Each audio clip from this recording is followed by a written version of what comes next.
ہمارے آج کل کے بچوں نے ایک مسئلہ بڑا پکا یاد کر لیا، کہتے ہیں مولانا پیر صاحب پسند کی شادی کرنا جائز نہیں۔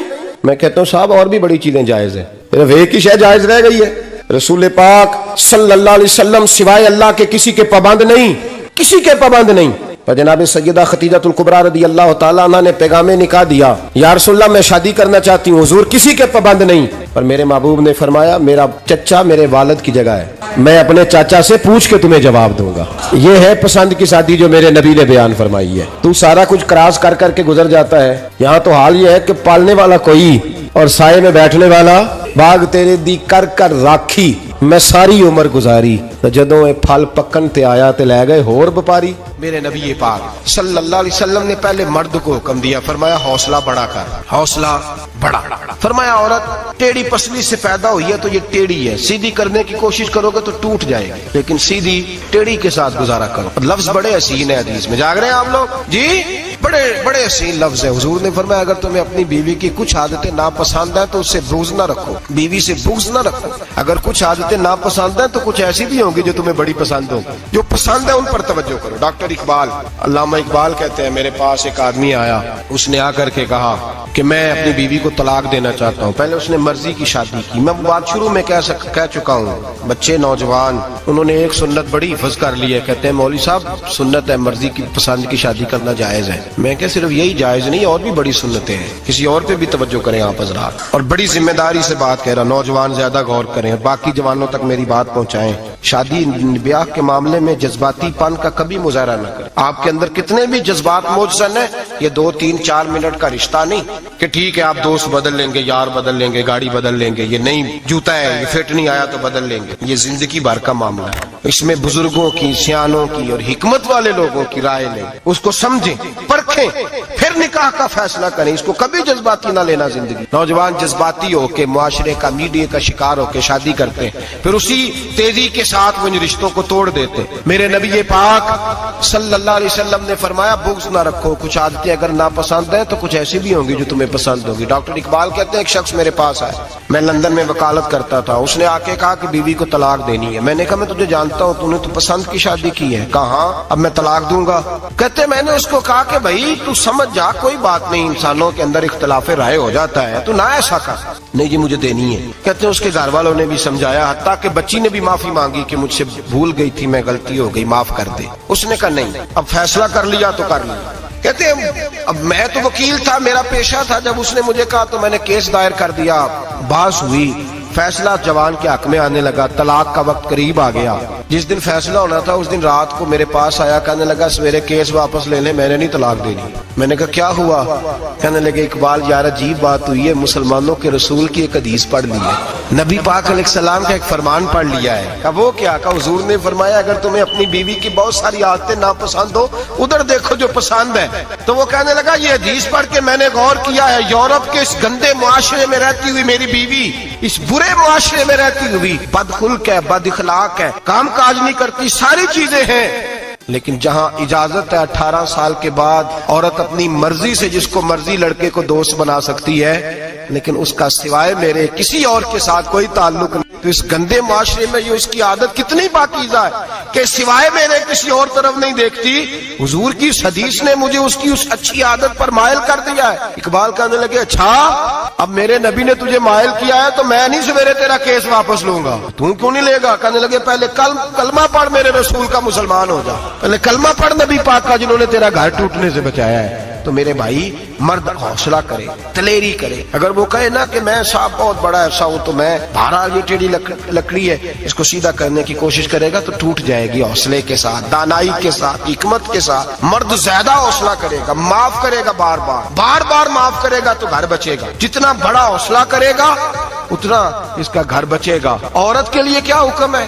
اللہ خیر فرمایا۔ اب حالات اس طرح کے کہ وہ کہتی ہے میں نے BA کیا ہوا ہے تو مجھے فارغ کر مجھے فارغ، اور عورت اشتعال انگیزی بھی دے لیتی ہے، اس کے لب و لہجوں میں بعض اوقات اتنی سختی ہوتی ہے۔ مائیں بہنیں ناراض نہ ہو، لیکن ایک شعوری بات کر رہا ہوں۔ آ کے لوگ مسئلہ پوچھتے ہیں، کہتے ہیں طلاق ہو گئی تو 3 طلاقیں دی تو کیا؟ میں کبھی ہو گئی طلاق۔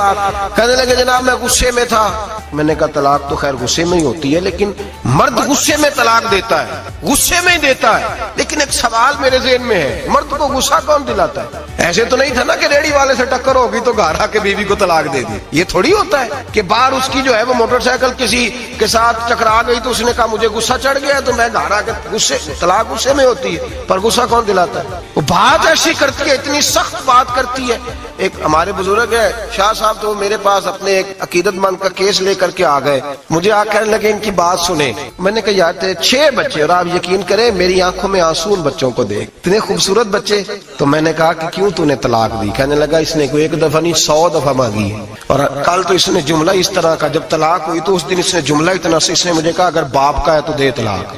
اب لوگ بھی 100 کھڑے تھے تو میری غیرت کا مسئلہ بن گیا، تو اشتعال کون دلا؟ اب سنیں ترمذی کی حدیث، میرے نبی کریم سید عالم صلی اللہ علیہ وسلم نے فرمایا 500 سال لگیں گے جنت میں جانے میں۔ اتنی دور بندہ ہوگا کہ 500 سال کا سفر ہے، اتنی پہلے جنت کی خوشبو آنے لگ جائے گی۔ ترمذی میں میرے نبی پاک نے فرمایا جس بی بی نے زندگی میں 1 مرتبہ بھی اپنے خاوند سے بغیر شرعی وجہ کے، شرعی وجہ کہ بد مذہب ہو گیا، بد عقیدہ ہو گیا، اس کے مزاج میں کردار میں گندگی آ گئی، بغیر وجہ شرعی کے اگر کسی عورت نے زندگی میں 1 مرتبہ بھی اپنے خاوند سے طلاق کا مطالبہ کیا تو اللہ اس بی بی کو جنت کی خوشبو بھی نہیں دے گا، 1 مرتبہ بھی۔ اور جو روز کہے دن میں 6 مرتبہ کار فارغ 6 معنی دار، یہ حدیث رٹائیں عورتوں کو، انہیں سمجھائیں کہ گھر ٹوٹ جائے گا جس دن اس نے دے دی۔ اور یاد رکھیں شیر آ گیا، کسی نہ کسی دن شیر آ بھی جاتا ہے، یہ نہ سمجھے کہ روز حوصلہ کرتا ہے تو خدا جانے کیا بنے گا، کسی نہ کسی دن شیر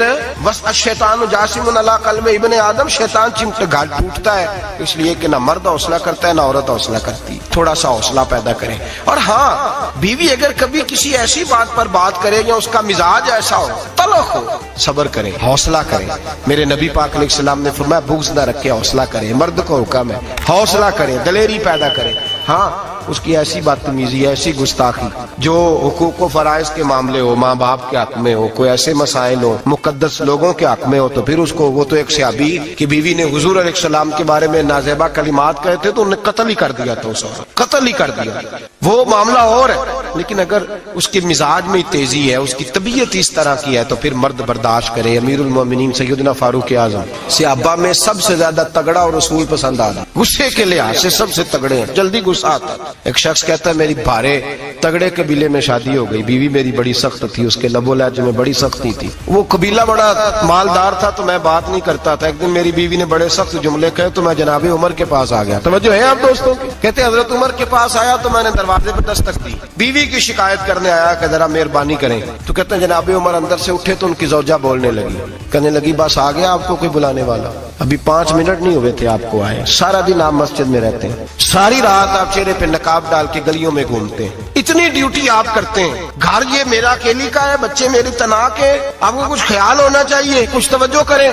وہ شخص کہتا ہے وہ بی بی بولتی رہی اور جناب عمر ہنستے رہے، اور ان کی مسکراہٹ بھی میں سن رہا تھا، جب آپ بہت زیادہ مسکرائے نا تو وہ بھی مسکرانے لگی، زوجہ بھی مسکرانے لگی اور کہنے لگی اب کیا کہتے ہو؟ تو جناب عمر کہنے لگے کیا یہ رہا ہوں کہ اگر تیری بات ختم ہو گئی ہے تو میں جاؤں، اور اگر ہے تو میں کھڑا ہوتا ہوں، سنا لے کوئی اور بھی ہے تو۔ یہ بات کہہ کے باہر آئے نا جناب سیدنا عمر فاروق، تو وہ شخص کھڑا تھا، آپ نے فرمایا کیسے آئے ہو؟ کہنے لگا حضرت جی میری ایڈی تے نہیں ڈاڈی، میں تو آیا تھا اپنی بات کرنے، تو یہ تو لفظ زیادہ سخت ہے، وہ اتنی سخت نہیں ہے جتنی یہ ہے، تو ذرا قبیلہ سخت ہے تو میں شکایت کرنے آیا تھا، تو یہ تو آپ کا معاملہ بھی اسی طرح کا ہے۔ جناب عمر کا جو جواب ہے بڑا قیمتی ہے، آپ نے فرمایا میری بیوی میری ہر طرح کی خدمت کرتی، لفظوں کا حسن دیکھیں، ایسے نہیں کہ بیوی کوئی کام بھی نہ کرے اور مفت کی چڑھائی کرے، وہ بھی درست نہیں ہے۔ فرمایا میری بیوی میری ہر طرح کی خدمت کرتی ہے، میں گھر نہیں ہوتا تو میرے بستر کو پاک رکھتی ہے، کسی کی ضرورت نہیں میرے بستر کو دیکھ بھی جائے، میرے بچوں کو جب میں بستر پہ بلاتا ہوں آتی ہے، میرے بچوں کا خیال رکھتی ہے، میں باہر ہی رہتا ہوں گھر کے، لیکن گھر کی ذمہ داریاں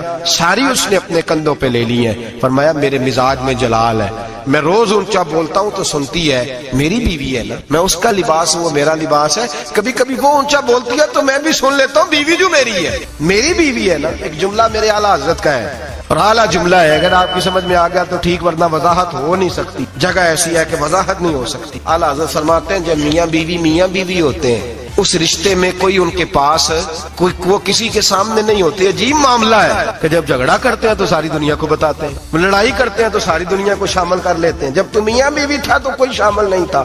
فرمایا تو اس کا لباس ہے, وہ تیرا لباس ہے. تو اپنے جھگڑے میں بھی اب کسی کو شامل ہے, بہت مجبوری بانٹے تو قرآن نے حکم دیا ہے کہ 2 ادھر سے لوگ بلاؤ, 2 ادھر سے حکم بلاؤ. وہ بہت مجبوری, لیکن ہر بات ہی شیئر کرنا